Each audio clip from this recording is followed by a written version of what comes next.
Chapitre 19. Près du puits de Jacob.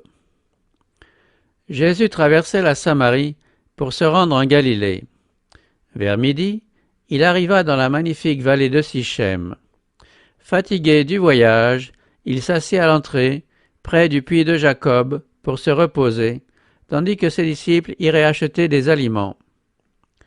Ennemis acharnés, les Juifs et les Samaritains évitaient, autant que possible, tout rapport entre eux. Il est vrai que faire du commerce avec les Samaritains, en cas de nécessité, passait pour légitime aux yeux des rabbins, mais toute autre relation avec eux était condamnée. Un Juif n'eût rien voulu emprunter à un Samaritain, ni recevoir de lui un présent, fût-ce un morceau de pain ou un verre d'eau. Les disciples, en leur achetant des aliments, agissaient selon la coutume de leur nation. Mais ils n'allaient pas plus loin. Demander une faveur à des Samaritains ou chercher d'une manière quelconque à leur faire du bien, cette idée ne pouvait entrer dans l'esprit d'un Juif, même s'il était disciple du Christ. Assis sur la margelle du puits, après un long voyage, effectué depuis le matin, Jésus était affamé et altéré. Le soleil de midi dardait ses rayons sur lui. La sensation de soif s'intensifiait en pensant que se trouvait si près de lui, et cependant inaccessible, l'eau rafraîchissante. Il n'avait ni corde, ni cruche, et le puits était profond. Il partageait le sort de l'humanité, et il dut attendre que quelqu'un vînt pour puiser de l'eau. Une femme de Samarie s'approcha, et sans paraître le remarquer, elle remplit d'eau sa cruche. Au moment où elle allait partir, Jésus lui demanda à boire. Il s'agissait d'une faveur que personne ne pouvait refuser en Orient, où l'eau était appelée le don de Dieu. Offrir à boire aux voyageurs assoiffés était un devoir si sacré que les Arabes du désert l'accomplissaient coûte que coûte. La haine qui régnait entre les Juifs et les Samaritains avait empêché la femme d'offrir à Jésus de quoi se désaltérer. Mais le Sauveur cherchait la clé de son cœur et, avec le tact qu'engendre l'amour divin, il sollicita une faveur au lieu de l'offrir. S'il avait fait un présent, il se fût peut-être heurté à un refus, mais la confiance engendre la confiance. Le roi du ciel vint auprès de cette âme déshéritée, sollicitant d'elle un service. Celui qui a créé l'océan et qui commande aux eaux de l'abîme, celui qui a fait jaillir les sources et les cours d'eau, se reposa de sa fatigue près du puits de Jacob et attendit que l'obligeance d'une personne étrangère apaisât sa soif. La femme reconnut que Jésus était juif. Surprise, elle ne pensa pas à lui accorder l'objet de sa requête, mais chercha à en découvrir la raison. « Comment toi qui es juif, dit-elle, me demandes-tu à boire, à moi qui suis une Samaritaine ?» Jésus répondit, « Si tu connaissais le don de Dieu, et qui est celui qui te dit « Donne-moi à boire », c'est toi qui l'en aurais prié, et il t'aurait donné de l'eau vive. Tu t'étonnes que j'aie te demandé une faveur aussi banale que celle de me donner une gorgée d'eau puisée dans ce puits. Si tu l'avais désiré, je t'aurais fait boire de l'eau de la vie éternelle. » La femme ne comprit pas les paroles du Christ, mais elle en sentit obscurément la portée solennelle. Sa frivolité habituelle fit place au sérieux. Pensant que Jésus faisait allusion au puits qui se trouvait là, elle dit « Seigneur, tu n'as rien pour puiser, et le puits est profond. D'où aurais-tu donc cette eau vive? Es-tu plus grand que notre père Jacob, qui nous a donné ce puits et qui en a bu lui-même ?» Elle voyait devant elle un voyageur altéré, exténué, couvert de poussière. Son esprit établissait une comparaison entre lui et le vénéré patriarche Jacob.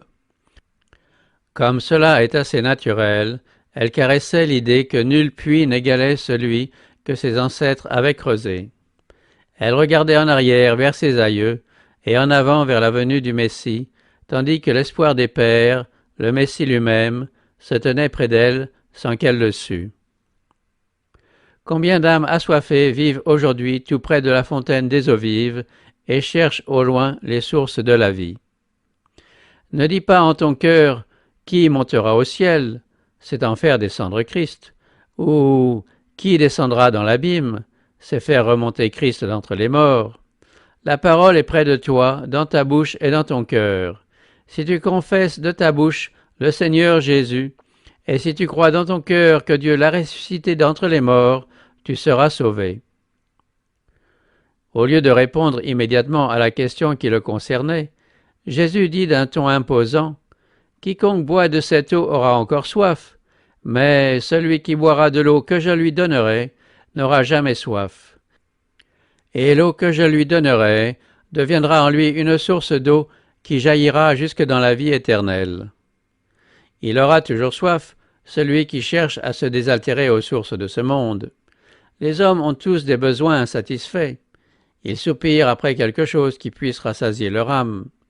Un seul peut répondre à ce besoin. C'est de Christ, le désiré de toutes les nations, que le monde a besoin. La grâce divine, qu'il peut seul dispenser, est pour l'âme une eau vive qui purifie, rafraîchit et fortifie. Jésus ne voulait pas dire qu'une simple gorgée d'eau de la vie pourrait suffire. Celui qui a goûté à l'amour du Christ en voudra toujours davantage. Seulement, il ne cherchera pas autre chose.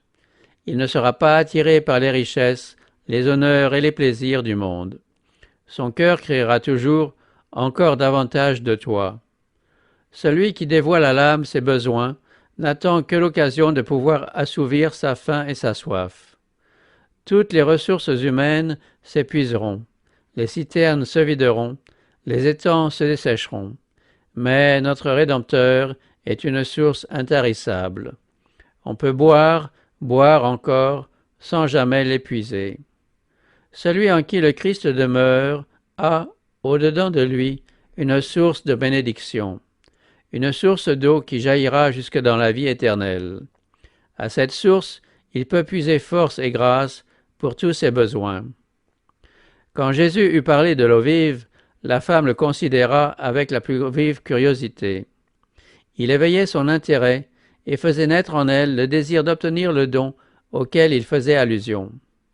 Elle voyait bien qu'il ne pensait pas à l'eau du puits de Jacob, car elle en buvait continuellement sans apaiser sa soif. « Seigneur, dit-elle, donne-moi cette eau, afin que je n'aie plus soif et que je ne vienne plus puiser ici. » Jésus change brusquement de conversation. Avant d'être à même de recevoir le don qu'il est impatient de lui communiquer, cette âme a besoin de reconnaître son péché et son Sauveur. Aussi lui dit-il, « Va, appelle ton mari et reviens ici. » Elle répond, « Je n'ai pas de mari. » Elle espère par là mettre fin à des questions gênantes. Mais le Sauveur poursuit, « Tu as bien fait de dire « Je n'ai pas de mari », car tu as eu 5 maris, et celui que tu as maintenant n'est pas ton mari. En cela tu as dit vrai. » La femme est saisie d'un tremblement. Une main mystérieuse tourne les pages de sa vie, mettant au jour ce qu'elle a cru pouvoir garder caché.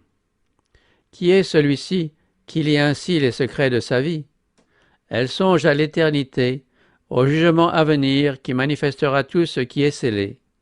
À cette lumière, sa conscience s'éveille. Elle ne peut pas nier. Elle essaie pourtant d'éviter un sujet aussi scabreux. Elle dit donc avec beaucoup de respect, « Seigneur, je vois que tu es prophète. » Puis, pour faire taire ses remords, elle entame une controverse religieuse. Si cet homme est un prophète, il pourra sûrement lui donner la solution des problèmes si longtemps discutés. Patiemment, Jésus consent à la suivre sur ce nouveau terrain, mais il n'attend que l'occasion de revenir à la vérité essentielle. « Nos pères ont adoré sur cette montagne, dit-elle, et vous dites, vous, que l'endroit où il faut adorer est à Jérusalem. » La montagne de Garizim se profile à l'horizon. De son temple en ruine, seul l'autel reste debout. Des querelles se sont élevées entre les Juifs et les Samaritains au sujet du vrai lieu de culte. Une partie des ancêtres des Samaritains avait appartenu autrefois au peuple d'Israël, mais à la suite de leurs péchés, le Seigneur permit qu'ils fussent vaincus par une nation idolâtre. Mêlés aux païens pendant plusieurs générations, leur religion en fut graduellement contaminée. Ils prétendaient, il est vrai, que leurs idoles servaient à leur rappeler le Dieu vivant, le maître de l'univers. Néanmoins, le peuple se laissait aller à honorer des images taillées. À l'époque d'Esdras, quand le temple de Jérusalem fut rebâti, les Samaritains avaient désiré participer avec les Juifs à son érection. Ce privilège leur fut refusé, et il en résulta beaucoup d'animosité entre les deux peuples. Les Samaritains construisirent un temple rival sur la montagne de Garizim. Là, ils adorèrent selon le rituel mosaïque, sans toutefois renoncer entièrement à l'idolâtrie. Ils eurent à subir des désastres, leur temple fut détruit par des ennemis, et ils parurent être sous le coup d'une malédiction. Cependant, ils restèrent attachés à leurs traditions et aux formes de leur culte. Ils ne voulaient ni reconnaître le temple de Jérusalem comme étant la maison de Dieu, ni admettre la supériorité de la religion des Juifs. Jésus répond à la femme, « Crois-moi, l'heure vient où ce ne sera ni sur cette montagne, ni à Jérusalem que vous adorerez le Père. Vous adorez ce que vous ne connaissez pas. Nous adorons ce que nous connaissons, car le salut vient des Juifs. » Jésus s'est montré libre de tout préjugé à l'égard des Samaritains. Il cherche maintenant à renverser le parti pris que cette femme entretient contre les Juifs.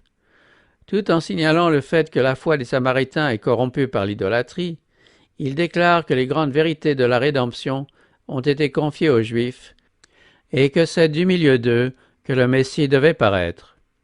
Les écrits sacrés leur offrent une révélation claire concernant le caractère de Dieu et les principes de son gouvernement.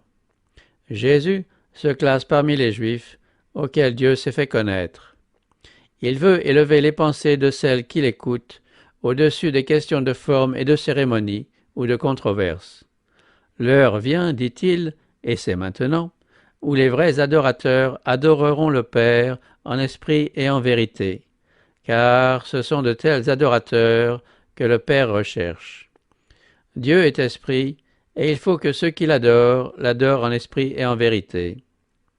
Ici est mise en évidence la même vérité que Jésus avait révélée à Nicodème quand il lui dit « Si un homme ne naît d'en haut, il ne peut voir le royaume de Dieu. » Ce n'est pas en se rendant sur un mont sacré ou dans un saint temple que les hommes ont accès à la communion avec le ciel.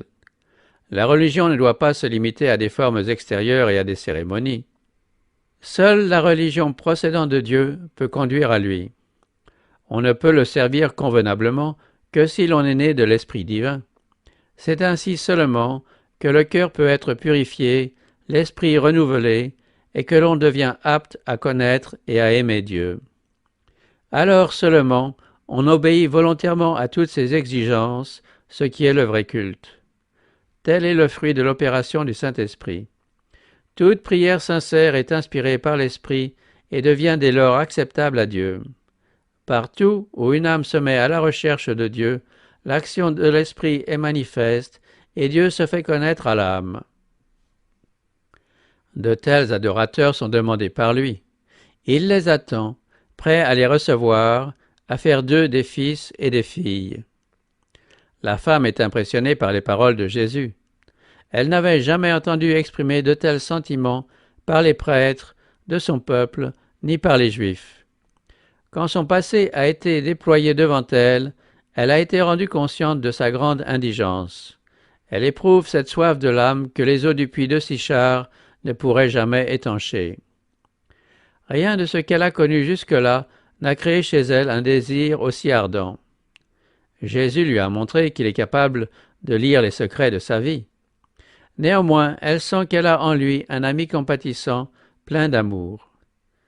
Bien que la pureté de sa présence suffise à condamner son péché, il n'a prononcé aucune parole de condamnation. Au contraire, il lui a parlé de sa grâce, capable de renouveler son âme. Elle commence à deviner son caractère. Cette question traverse son esprit. Celui-ci ne serait-il pas le Messie si longtemps attendu? Elle lui dit, je sais que le Messie doit venir, celui qu'on appelle Christ.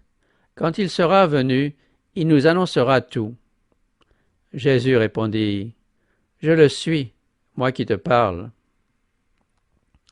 Ces paroles déclenchèrent la foi dans le cœur de cette femme. Elle accepta des lèvres du divin Maître cette déclaration étonnante. Cette femme était prête à accueillir les plus hautes révélations, car elle s'intéressait aux Écritures et le Saint-Esprit avait préparé son cœur à recevoir plus de lumière. Elle avait médité sur la promesse de l'Ancien Testament. « L'Éternel, ton Dieu, te suscitera un prophète comme moi, sorti de tes rangs parmi tes frères. Vous l'écouterez. » Elle avait un vif désir de mieux comprendre cette prophétie. Déjà, la clarté commençait à se faire dans son esprit. Déjà, l'eau vive, la vie spirituelle que le Christ communique à toute âme altérée, avait commencé de sourdre en elle. L'Esprit du Seigneur agissait sur elle. Si le Christ avait parlé aux Juifs, propres juste, au sujet de son caractère messianique, il n'aurait pu s'exprimer avec la même franchise qu'en parlant à cette femme. Avec eux, il se montrait beaucoup plus réservé.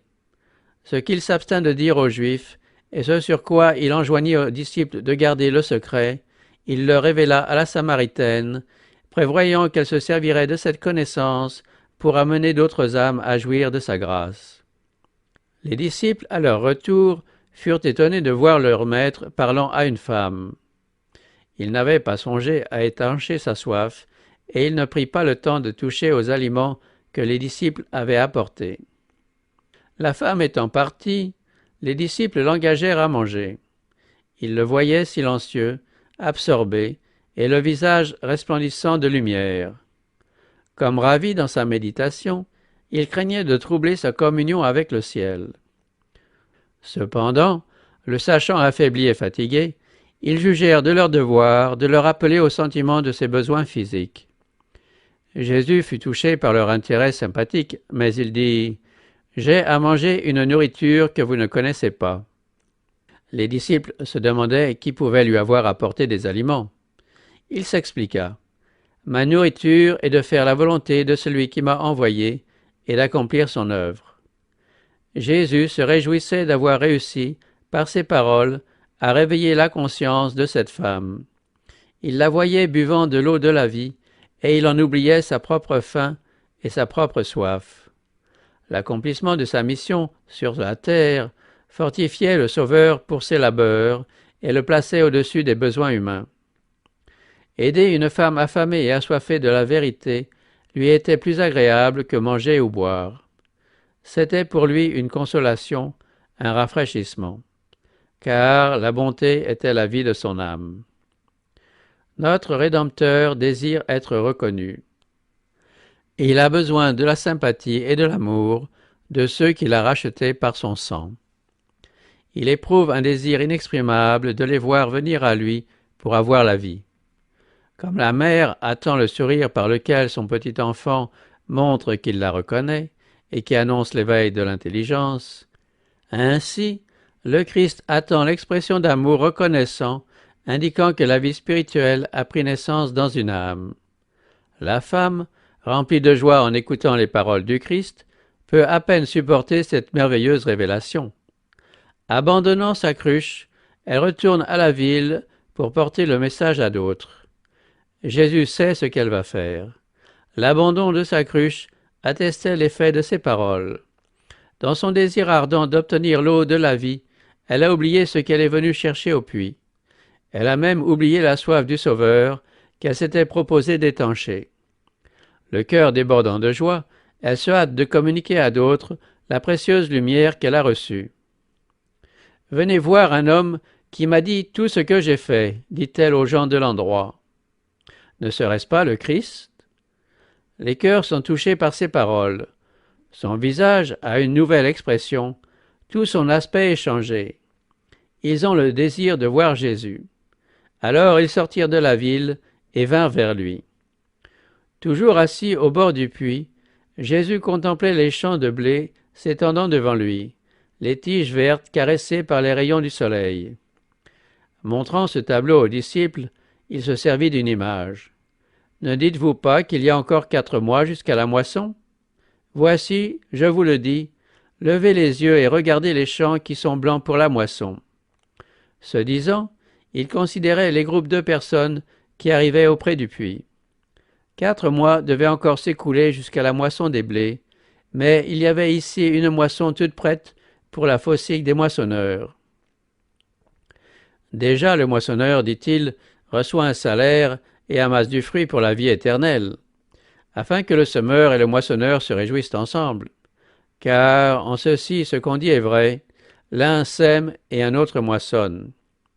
Par ces paroles, le Christ montre quel service sacré doivent à Dieu ceux qui ont reçu l'Évangile. Ils sont appelés à devenir ses instruments vivants. Il demande leur service personnel. Soit que nous semions, soit que nous moissonnions, nous travaillons pour Dieu. L'un répand la semence, l'autre rassemble les gerbes. Le semeur, comme le moissonneur, reçoit son salaire. Ils se réjouissent ensemble du fruit de leur travail. Jésus dit à ses disciples, « Je vous ai envoyé moissonner ce qui ne vous a coûté aucun travail. D'autres ont travaillé, et c'est dans leur travail que vous êtes entrés. » Le Sauveur pensait en ce moment à la grande moisson qui allait avoir lieu à la Pentecôte. Les disciples ne devaient pas y voir le résultat de leurs propres efforts. Ils entraient dans le travail d'autres ouvriers. Depuis la chute d'Adam, le Christ a chargé des serviteurs choisis par lui de jeter dans les cœurs humains la semence de la parole à eux confiée. Une force invisible, toute puissante, avait agi silencieusement pour produire une moisson. La rosée, la pluie et la lumière solaire de la grâce divine avaient été données pour rafraîchir et nourrir la semence de la vérité. Le Christ allait arroser de son propre sang cette semence. À ses disciples était accordé le privilège d'être les collaborateurs de Dieu, co-ouvriers du Christ et des saints hommes des temps anciens. Grâce à l'effusion du Saint-Esprit accordée à la Pentecôte, des milliers de personnes furent converties en un jour. C'était le résultat des semailles opérées par le Christ, la moisson, fruit de son travail. Les paroles dites à la femme près du puits étaient une bonne semence qui n'avait pas tardé à lever. Les Samaritains entendirent Jésus et ils crurent en lui. L'entourant, ils le pressèrent de questions et reçurent avec joie les explications qu'il leur donnait sur quantité de choses qui, jusque-là, leur avaient paru obscures. En l'écoutant, ils voyaient se dissiper leur perplexité. Ils étaient pareils à un peuple plongé dans les ténèbres qui suivrait un rayon de lumière brillant soudain et annonçant le jour. Mais ce court entretien ne leur suffit pas. Ils voulaient en savoir davantage. Leurs amis aussi devaient avoir l'occasion d'entendre ce maître admirable. Ils l'invitèrent dans leur ville et le supplièrent d'y rester. Il consentit à s'arrêter 2 jours en Samarie, et un grand nombre de personnes crurent en lui. La simplicité de Jésus inspirait du mépris aux pharisiens. Méconnaissant ses miracles, ils demandaient un signe prouvant qu'il était le Fils de Dieu. Mais les Samaritains ne demandèrent aucun signe, et Jésus n'accomplit point de miracle au milieu d'eux, si ce n'est d'avoir révélé les secrets de la vie de la femme près du puits. Néanmoins, beaucoup le reçurent, et dans la joie qu'ils éprouvaient, ils disaient à la femme, « Ce n'est plus à cause de ta déclaration que nous croyons, car nous l'avons entendu nous-mêmes, et nous savons que c'est vraiment lui le Sauveur du monde. » Les Samaritains attendaient un Messie qui serait le Rédempteur du monde, et non des Juifs seulement. Par l'intermédiaire de Moïse, le Saint-Esprit l'avait annoncé comme un prophète envoyé de Dieu. Par Jacob, il avait été dit que les peuples lui obéiraient. Par Abraham, que toutes les familles de la terre seraient bénies en lui. Ces passages de l'Écriture fondaient la foi au Messie des habitants de la Samarie. Du fait que les Juifs, par une fausse interprétation des prophètes subséquents, avaient attribué au premier avènement la gloire de la seconde venue du Christ, les Samaritains avaient été amenés à n'accepter comme écrits sacrés que ceux de Moïse. Quand le Sauveur eut donné un coup de balai à ces fausses interprétations, plusieurs acceptèrent les prophéties plus récentes, ainsi que l'enseignement du Christ concernant le royaume de Dieu. Jésus avait commencé de s'attaquer au mur de séparation qui se dressait entre Juifs et païens, et de prêcher le salut du monde. Quoique Juif, il frayait librement avec les Samaritains, sans tenir aucun compte des coutumes pharisiennes. En dépit des préjugés, il acceptait l'hospitalité d'un peuple méprisé.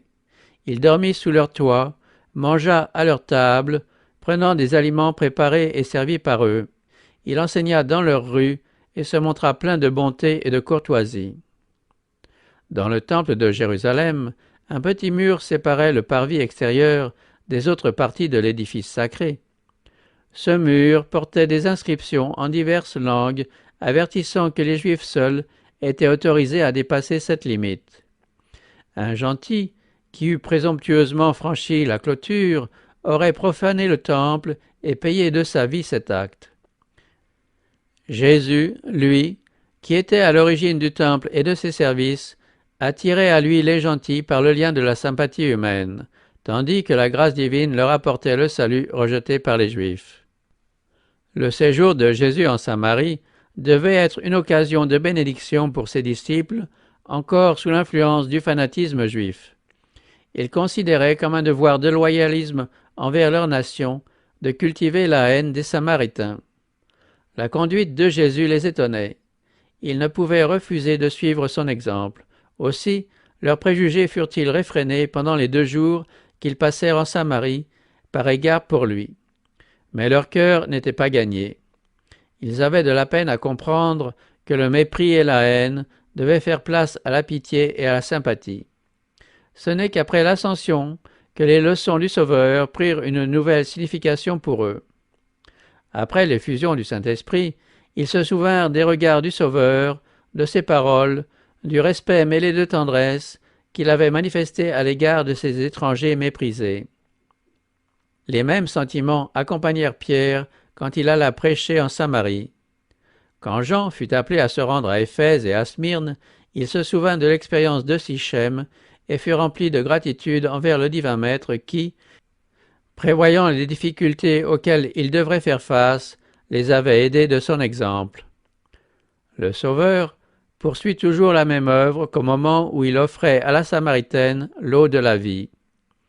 Il peut arriver à ceux qui se disent ses disciples de mépriser et de fuir les parias de la société, mais aucune circonstance de naissance ou de nationalité, aucune condition de vie ne peut détourner son amour des enfants des hommes.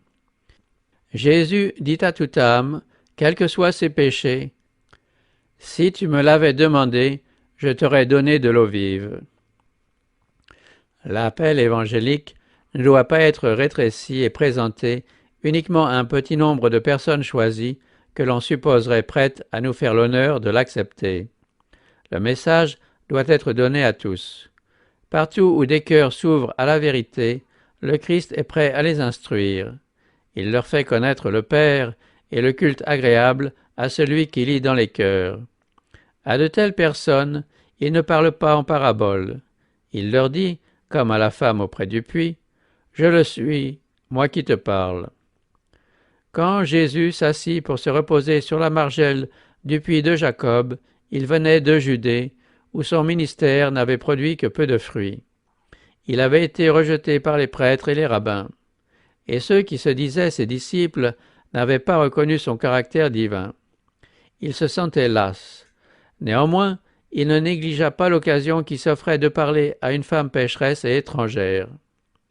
Le Sauveur n'attendait pas qu'un vaste auditoire fût rassemblé. Souvent, il commençait à enseigner quelques personnes réunies autour de lui. Les passants s'arrêtaient alors l'un après l'autre pour écouter, si bien qu'une multitude ne tardait pas à entendre avec étonnement et révérence les paroles divines prononcées par le Maître envoyé du ciel. Celui qui travaille pour le Christ ne doit pas éprouver moins de ferveur en parlant à un petit nombre d'auditeurs. Il se peut qu'une seule personne se trouve présente pour écouter le message. Mais qui peut dire jusqu'où s'étendra son influence? Même aux yeux des disciples, l'entretien du Sauveur avec une femme de Samarie paraissait chose insignifiante. Mais il argumenta avec elle, avec plus de zèle et d'éloquence, que s'il s'était trouvé en présence de rois, de magistrats ou de grands prêtres. Les leçons qu'il donna à cette femme ont été répétées jusqu'aux extrêmes limites de la terre. Dès qu'elle eut trouvé le Sauveur, la Samaritaine lui amena des âmes.